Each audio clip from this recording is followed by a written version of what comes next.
శ్రీలీల పరిచయం అవసరం లేని పేరు శ్రీకాంత్ కుమారుడు రోషన్ హీరోగా నటించిన పెళ్లి సందడి సినిమా ద్వారా హీరోయిన్ గా తెలుగు ప్రేక్షకులకు పరిచయమయ్యారు.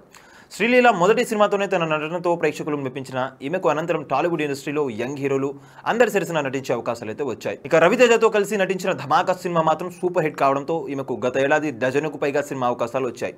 ఇలా శ్రీలీల నటించిన సినిమాలు ఏది కూడా అనుకున్న స్థాయిలో సక్సెస్ కాలేకపోయాయి. దీంతో ఈమెకు క్రమక్రమంగా అవకాశాలు కూడా తగ్గుతున్నాయి. ప్రస్తుతం ఈమె చేతిలో చెప్పుకోదగ్గ ప్రాజెక్ట్స్ ఏమీ లేకపోయినా బాలీవుడ్ సినిమా అవకాశాలు అందుకుంటున్నారు. ఇలా చేతిలో సినిమా అవకాశాలు తగ్గిపోవడంతో ఈమెకు బాలీవుడ్ ఇండస్ట్రీ నుంచి బంపర్ ఆఫర్ వచ్చిందని తెలుస్తుంది. ఇటీవల కాలంలో ప్రతి ఒక్కరు సినిమాలో కూడా స్పెషల్ సాంగ్స్ ఉండేలా మేకర్స్ ఎన్నో జాగ్రత్తలు తీసుకుంటున్నారు. అయితే ఇలాంటి స్పెషల్ సాంగ్స్ కోసం ఒకప్పుడు ప్రత్యేకంగా కొంతమంది డాన్సర్స్ ఉండేవారు. కానీ ఇప్పుడు హీరోయిన్స్ కూడా స్పెషల్ సాంగ్స్ చేస్తున్నారు. ఈ తరుణంలోనే ఈమె కూడా స్పెషల్ సాంగ్స్ చేసే అవకాశం కల్పించారట. ఇలా తనకు స్పెషల్ సాంగ్స్ చేసే అవకాశం రావడంతో ఈమె చాలా సున్నితంగా అవకాశాన్ని రిజెక్ట్ చేశారని తెలుస్తుంది. ప్రస్తుతం తాను తన కెరియర్ పై ఫోకస్ పెట్టాను తప్ప స్పెషల్ సాంగ్స్ చేసే ఆలోచనలో లేనని తెలిపారు. ఇలాంటి సాంగ్స్ చేయడం కోసం తనకు ఎంత డబ్బు ఇచ్చినా తాను మాత్రం స్పెషల్ సాంగ్స్ చేయనని తెలిపారు. నిజానికి బాలీవుడ్ ఇండస్ట్రీలోకి ఎంట్రీ ఇవ్వాలని ఎంతో మంది ఎదురు చూస్తుంటారు. అలాంటి తరుణంలో ఇలాంటి అవకాశాలు వస్తే ఎవరైనా వాటిని సద్వినియోగం చేసుకుంటారు. చూసారు కదా గైస్, మరిన్ని ఇలాంటి ఇంట్రెస్టింగ్ అప్డేట్స్ కోసం చూస్తూనే ఉండండి మా ఛానల్.